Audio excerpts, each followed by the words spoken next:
لسه الاهلي زي ما هو، لسه الدوري المصري زي ما هو.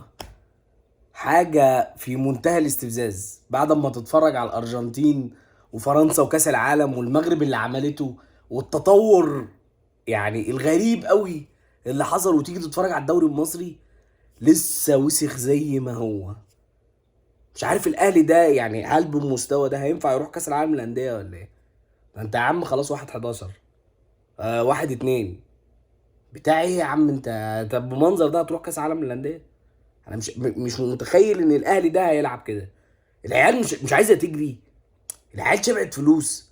طب الخطيب، يا كابتن خطيب احنا قلنا لك بعد اذن حضرتك بلاش حنيه على اللعيبه دي.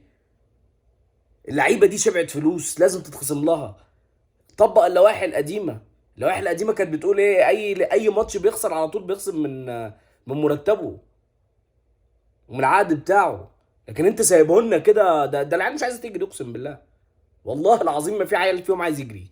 حتى الالتحامات داخلين عيال بارده قوي، يعني مستفزين.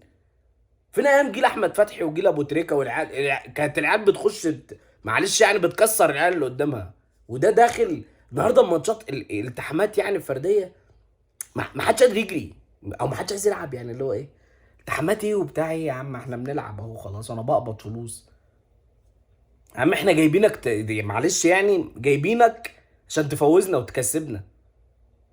خلينا اعكس الموضوع. واحد زي رمضان صبحي اهو اول واحد باعنا، اول واحد باع النادي الاهلي. ليه؟ عشان خاطر الفلوس. وانت احنا هنبيعك عشان خاطر انت مش بتجيب لنا بطولات. فهو ده طبيعي، انت مش بتأدي الواجب اللي عليك، فاحنا بالتالي احنا هنعمل معاك غلط. ومفيش دلوقتي لاعب بقى في الاجيال الجديده دي يعني كله يعني واخد الكرة دي استثمار. فاحنا بالنسبه لنا استثمار ان احنا ناخد بطولات. استثمارنا ان احنا ناخد بطولات، مش استثمارنا ان هو ياخد فلوس ويدور على نادي جديد. بجد يعني حاجه يعني في منتهى الاستفزاز.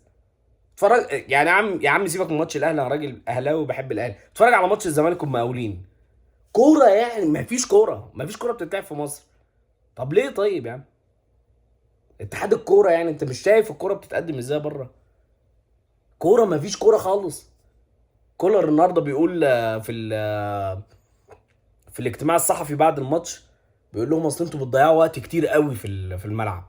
واقعين نص اللعيبه واقعه يعني في نص الشوط الاولاني ونص الشوط الثاني. يعني حتى الكوره يعني الكوره رخمه. يا جدعان العبوا كوره، العبوا كوره يعني مش عارف انا ايه ده. مفيش كوره خالص في مصر. معقوله يعني؟ وعايزين ناخد كاس عالم وعايزين نصعد كاس عالم وعايزين بطوله افريقيا يلا لايك وسبسكرايب بقى. باي.